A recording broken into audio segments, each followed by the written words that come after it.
Inspiration always strikes me with a weird, different perspective every single time. Once in a while, it's wanting to just carve on a piece of wood and I whittle down a stump into a toothpick. Other times, it's just me wanting to try out a new tool, or try out a new skill, or just try a new project. This time it was this old tool. This is an Oldtimer pocket knife that I got from an Oldtimer. He has since passed away. Good friend. I'm gonna see if this knife is something I'm gonna put in my backpack and go into the woods and find something to carve, probably down into a toothpick. And as always, the best way to start your project is to sharpen the living snot out of your tools.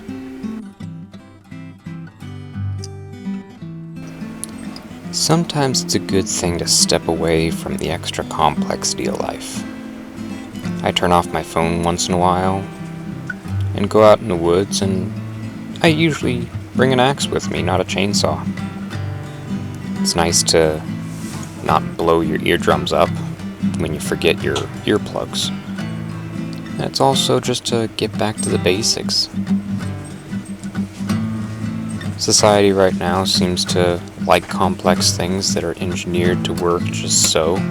And don't get me wrong, it's not a bad idea to advance in life, but some things don't need to be as complex. There's a little bit of a backstory to this tree. You couldn't see it in the video, but squirrels had decided it was evidently edible. And this is a maple tree, and it's a sugar maple, of course. So my guess is they were after the sugar or the water, we're not sure exactly, but it was completely destroyed. About 10 feet up, it had most of the bark stripped all the way to the top, so it was pretty heavily damaged and was not going to ever be a healthy tree ever again. But here, we're going to give it another life, as a coffee spoon. And we might need to glue that back together later. Luckily that was a prototype, not the one that you saw in the last video.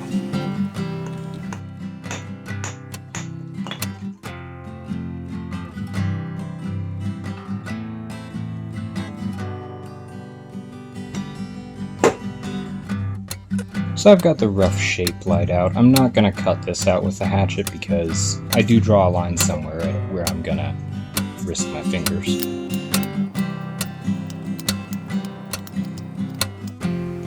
As a practical standpoint, I probably should have taken this to a bandsaw and refined it a little bit more before I started carving on it.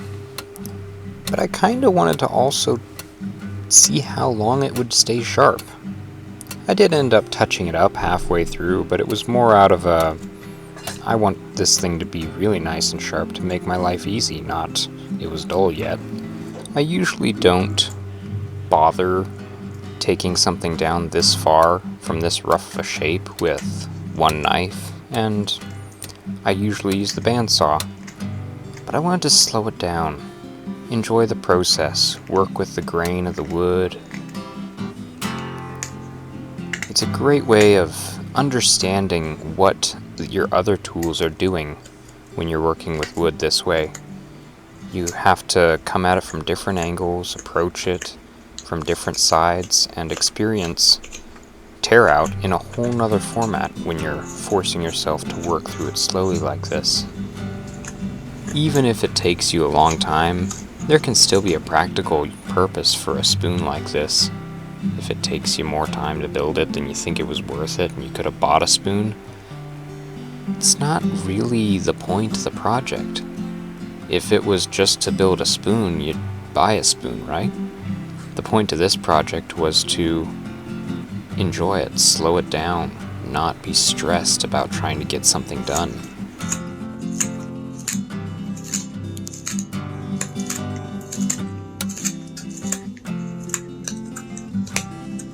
Definitely made for right-handed, because I can't imagine... Well, I guess you could use it left-handed. That just sounds like a way to cut me, though, because I'm so right-handed I can't even eat with my left hand. I'm finding it difficult to hit this spot right here with the tools being on the right hand side of the right. I can't really reverse it and reach across to that side. So can I do it with this one? No. So, not really a replacement for a gouge. Looks like I'm gonna have to sharpen the snot out of this now. More sharpening. Alright, one more eternity of sharpening later, and now we have something that's leaving a smooth edge behind. Now this knife has one slightly major flaw, and that is it doesn't have any locking mechanism for the blades. It is a $25 knife, so I don't expect anything too fancy, and considering all the extra parts you get, it's a pretty good deal. It's just something to be cautious of.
OG approved.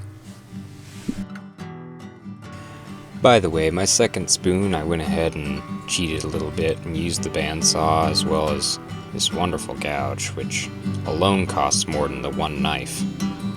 It is nice to use nice tools, but it's not always necessary. Go out and make something. Make a hobby for yourself. Have fun.